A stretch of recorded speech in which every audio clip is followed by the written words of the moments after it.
Joining us now, she has an announcement. We're pleased to have her on. Former state senator from Virginia, Jeannmarie Davis. How are you, Jeannmarie? I'm doing well. Thanks so much for having me this morning. Oh, what's your big announcement today? Well, my big announcement is I've been actually traveling through the Commonwealth both yesterday, today, and tomorrow, talking with good conservatives about my plans to run for lieutenant governor. I've been traveling the Commonwealth for the past 9 weeks. I've been in my car going to every corner, talking with good conservative Republicans. I've been encouraged by the amount of support that I'm building and have made a decision to seek the Republican nomination for lieutenant governor. Okay, so you're running for lieutenant governor on the Republican ticket. You're announcing it on our show. Thank you so much. We appreciate that. Well, you're so welcome. I wouldn't go anywhere else on the radio. You've come to the right place, Jeannmarie. No question about it. Thank you so much. Now, your husband, just so our audience knows, is former Virginia Congressman Tom Davis, and this race will be decided. I think there's a convention in May. So there's a boatload of candidates. Now, you mentioned when you came on that you've been going around speaking to conservatives. Obviously, the Republican Party in Virginia, we would call that, definitely has a conservative bent. Now, one question that I have is during your stay in the State House, and certainly when Congressman Tom Davis was serving in the House, there were many conservatives that referred to you both as moderates at best, some said liberals at worst, and former Congressman Tom Davis made a somewhat of a name for himself by early on attacking a lot of conservative positions. So based on that, how do you transform that to being the conservative candidate for lieutenant governor? Well, the first thing I want to point out is I don't know a single husband and a wife that agree on everything. And since I'm running for lieutenant governor and my husband is not, I certainly hope people will look to my record. I'd like to point out that although I represented a Democrat district, Obama won my Senate district with 57% of the vote in 2008. I maintained a 100% pro-life voting record. I voted for the marriage amendment, although that marriage amendment failed in my district. So I have strong conservative principles that I was not willing to compromise in order to win elections. And those are the same conservative principles that I will take with me as lieutenant governor. I also want to point out that for the past 2.5 years, I have been directing the Washington office for Governor McDonnell. And spending 2.5 years watching this Obama administration use the regulatory environment and executive order to erode states' rights, to create one unfunded mandate after another, has really moved me to become a huge states' rights activist. And I think that, honestly, any one of us who's elected lieutenant governor would clearly, in splitting a tie vote with the Republicans, the conservatives in the state Senate. I don't think that's at issue. The question is, what do you do with the rest of your time? The other 10 months that you are not in the legislative session, I believe that lieutenant governors can use their position to focus on important initiatives, and one of my most important initiatives will be to continue working in Washington to fight against the erosion of states' rights, to fight against the continuation of the compilation of unfunded mandates that are eroding our state budgets. That's very important to me.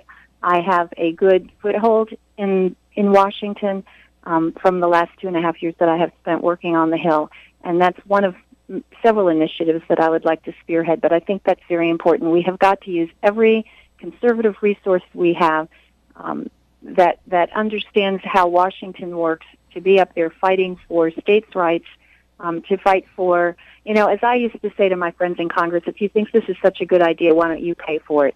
I'm really sick and tired of the federal government deciding that they want to move a piece of legislation or they want to promulgate a regulation. They don't have the funds to do it, so they move it through anyway and then expect the states to implement it, adding huge burdens to state budgets. Now, Senator Davis, speaking of the state, there's a cadre of conservatives. I'm not one of them, but there's a cadre of conservatives now in Virginia saying that Bob McDonnell should stand up to Obamacare and drag his feet on implementing the exchanges. How do you stand on that? Personally, what I understand about Obamacare is this.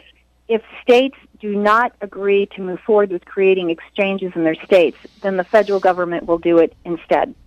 And so there's two ways to look at this. The question that I think Governor McDonnell and many Republicans, some quite conservative, are asking themselves is this: do we want the federal government to come in and create our exchange instead of the state creating the exchange? Because then we'll have more federal government intrusion. We'll have the federal government deciding how the exchange in our state is going to work and how health care is going to be provided to and what the rates are going to be. So that's one line of thinking. The other line of thinking is that the federal government couldn't possibly have the dollars to create an exchange in all 50 states. And if the governors refuse to move forward with their exchanges state by state, then the onus and the burden falls on the federal government to create these exchanges instead.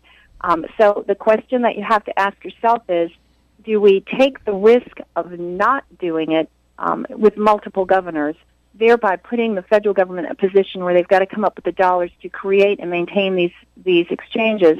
The other side of the coin is, do we want the federal government coming into Virginia or any conservative state and telling them how health care is going to run? So those are the two questions that need to be asked in order to make the best decision. And I'd really love to ask you, now that I've laid it out that way, which of those two avenues you think is the better course of action? Federal government intrusion on how states provide health care, or the states collectively saying you doing it and allowing the federal government to come in and do it on your behalf? Well, I think based on the fact that the Romney campaign couldn't articulate a coherent message on Obamacare because he was the father of it, now we're stuck with it. And I think Governor McDonnell and other Republican governors have to do the best thing they can now because, as John Boehner said, it's the law. It is what it is. And part of the reason is because I believe we nominated the only guy that could not beat Obama. But that's a separate story. I want to get to the Second Amendment as far as guns are concerned. There's some conservatives that says, well, State Senator Davis is soft on guns. She played footsie with Mayor Bloomberg. This is a very, very strong Second Amendment gun advocate state, especially within the GOP. How do you respond to that? Well, the first way I respond to it is I am a gun owner for 21 years, and I hardly am anti-Second Amendment, having been a gun owner myself. So I want to clarify that from the onset. Secondly, I have good gun votes. I voted for reciprocity for conceal and carry, so that if you have a concealed carry weapon and a permit in another state and you move to Virginia, we'll recognize that if our laws match up. So I have not been an F- voter by any means, stretch of the imagination. In Northern Virginia, I have a situation where there is tremendous crime by handguns, far much more than you see in the rural areas.